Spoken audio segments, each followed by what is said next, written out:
નમસ્કાર. આજે આપણી મુલાકાત કાંતિભાઈ સાથે થાય છે. કાંતિભાઈ કેવા? બુધિયા. કાંતિભાઈ બુધિયા સાથે આપણી મુલાકાત થઈ છે. સવારના 6:30-7નો ટાઈમ આસપાસ થયો છે. કાંતિભાઈ વહેલી સવારે દરિયા કિનારે નીકળ્યા છે અને પ્લાસ્ટિકની બોટલ્સ હોય, પ્લાસ્ટિકનું વેસ્ટ હોય એ પોતે એમાં કલેક્ટ કરે છે. એમનું કામ પ્લાસ્ટિક કલેક્ટ કરવાનું છે, પણ સાથે સાથે ધરતી સાફ કરવાનું પણ કામ આમાં થઈ જાય છે. દરિયા કિનારાની સ્વચ્છતા થઈ જાય છે. તમે જોઈ શકો છો આ કાંતિભાઈના આભારી છે, અથવા કાંતિભાઈ જેવા ઘણા વ્યક્તિઓ છે જેને આભારી છે. આ દરિયો સ્વચ્છ આપણે જોઈ શકીએ છીએ. તો મારા હિસાબે કાંતિભાઈને ખૂબ ખૂબ ધન્યવાદ. તમે પૈસા પણ કમાવો છો, સાથે સાથે પર્યાવરણની પણ રક્ષા કરો છો. કાંતિભાઈ, સાચી વાત ખોટી વાત? યુવાનોને શું સંદેશો આપવા માંગશો તમે આ વિડીયો દ્વારા? નહીં, કાંતિભાઈ કંઈ કહેવા માંગતા નથી, પણ હસે છે યુવાનો ઉપર, માનસ જાત ઉપર. ખાય ત્યાં જ ફેંકે એવી જે ભારતમાં માનસિકતા છે, એ જ ભારતીય ફોરેન જઈને કચરો નથી કરતા. કારણ કે ત્યાં શું હોય છે? દંડ હોય છે. કેટલો ડોલર? $100, $500નો દંડ હોય. અને પૈસા જતા હોય તો કચરો નહીં કરે, પણ પૈસા વગર ભારતમાં પૈસાનો દંડ નથી તો કચરો ગમે ત્યાં કરે છે. આવો કાંતિભાઈ, આપણે શરૂઆત કરીએ. ચાલો.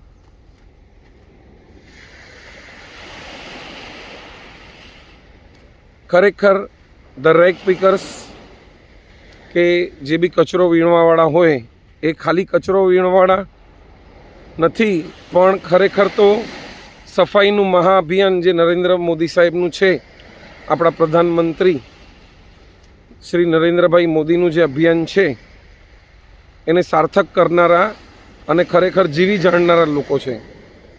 આ લોકો સાથે અત્યંત પ્રેમ હોવો જોઈએ. બરોબર કે નહીં ભાઈ? કાંતિભાઈ શું કહે છે? સારી વાત કરી છે. અને એમનું માન સન્માન આ સમાજમાં ડૉક્ટર્સ, લોયર્સ, CA કે પ્રોફેશનલ હોય એનાથી પણ ઊંચું છે. કારણ કે ખરેખર આ સફાઈનું કાર્ય કરી રહ્યા છે. આપણા બાપુ એટલે કે ગાંધી બાપુ પણ જાતે પોતાના જાજરૂ એટલે કે टॉयलेट्सની સાફ સફાઈ करता था. हमारे गांधी बापू भी टॉयलेट खुद साफ करते थे और हरिजन वास में जाके सफाई का कार्य करते थे. तभी मैलू उपाड़ने का पद्धति था. मैलू उपाड़વું એટલે શું કાંતિભાઈ? બીજાનું ટોયલેટ ઉપાડવાનું માથા પર, ગંભીલામાં. ગંભીલા એટલે કે એક વાસણમાં. કેટલું દુઃખ વેઠી ગયા. એ વેઠીને આપણને આઝાદી આપી છે. એ આઝાદીનો આપણે ફાયદો લઈ શકીએ, વાંધો નહીં, પણ ગેરફાયદો કે દુરુપયોગ તો ન જ કરીએ.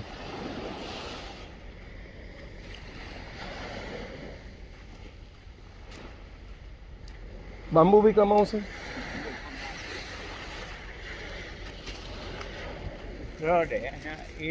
નહીં આવે કામ. પ્લાસ્ટિકની બોટલ્સ, મેઇન બોટલ્સ અને કન્ટેનર્સ હોય છે, ખાવાના ડબ્બાઓ હોય છે. આપણે જોઈ શકીએ છીએ કે અહીંયા લગ્ન થવાના છે. આગળ બી આપણે જોયું ત્યાં લગ્ન થવાના હતા. લગ્નમાં પ્લાસ્ટિકનો વપરાશ ભયંકર દિવસ વધતો જાય છે. એ કેવી રીતે આપણે અટકાવી શકીએ? જૂની પદ્ધતિ હતી સ્ટીલના વાસણોની. શેની હતી કાંતિભાઈ?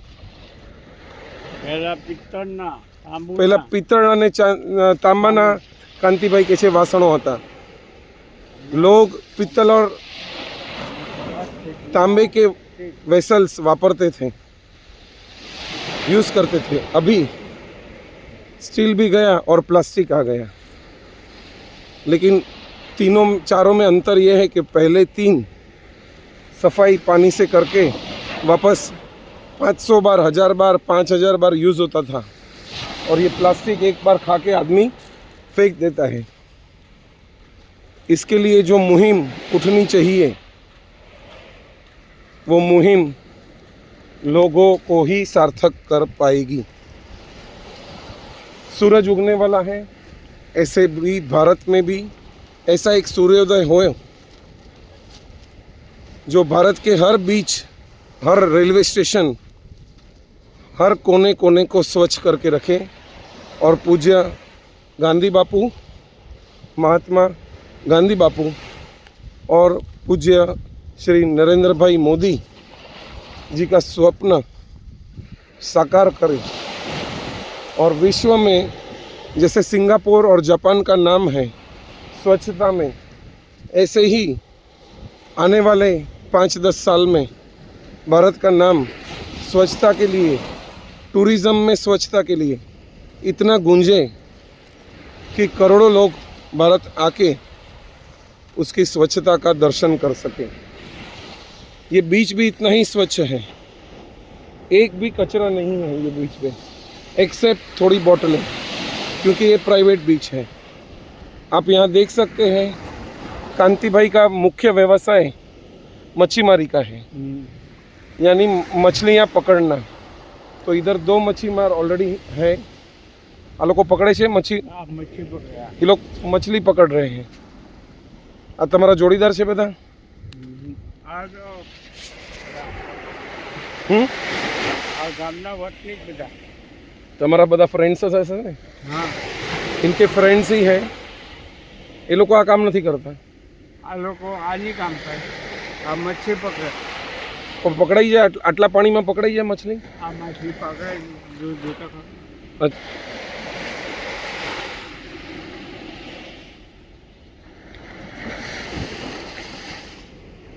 કેમ મોઢા પર બાંધ્યું છે આ લોકોએ?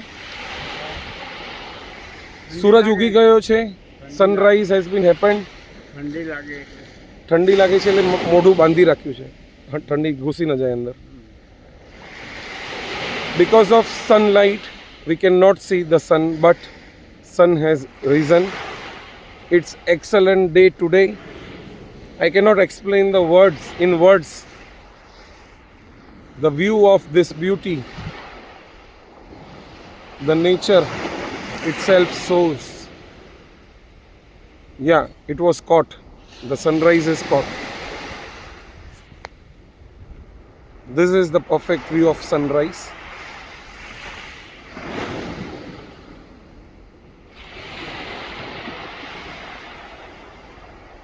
કાંતિભાઈ, બીજું શું કહેવા માંગો છો? બીજું શું કહેવાનું ભાઈ? જીવન કેવું છે? એવું જ હવે ચાલ્યા કરે। છોકરાઓ કેવા છે? છોકરો એક છે, સારો છે? હા, નોકરી કરે, તમારી देखभाल करे છે? એવું કરે।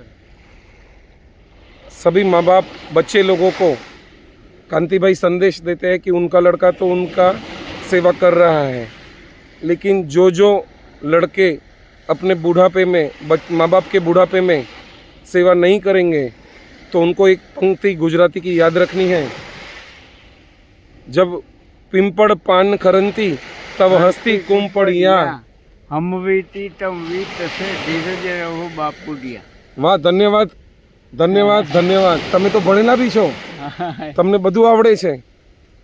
પાછું જરા એકવાર રિપીટ કરજો. પિંપળ પીપળ પાન ખરંતા હસ્તી કુપડિયા, અમવીતી તમ વીત से धीरज रहो बापूडिया। इसका मीनिंग ये होता है, जब पानखर ऋतु आती है, जब पत्ते जड़ते हैं और जड़ के पूरा झाड़ ठूठा हो जाता है, ठूठा मीन्स पान बिगर का झाड़ हो जाता है, नवा पान आवे ने तो नवा पान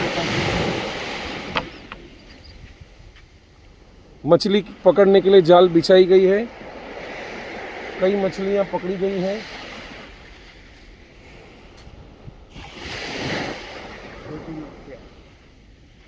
तो पानखर ऋतु में पूरा झाड़ ठूठा हो जाता है without leaves, and if you don't take care of your mother father right now, you will definitely going to suffer in your old age when you are ill.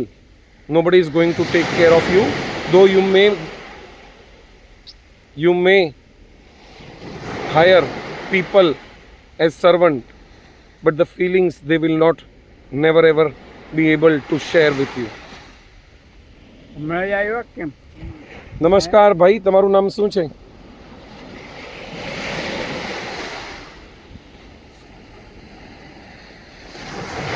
ચાલ ચલો ધન્યવાદ કાંતિભાઈ, ખૂબ ખૂબ ધન્યવાદ. ચાલ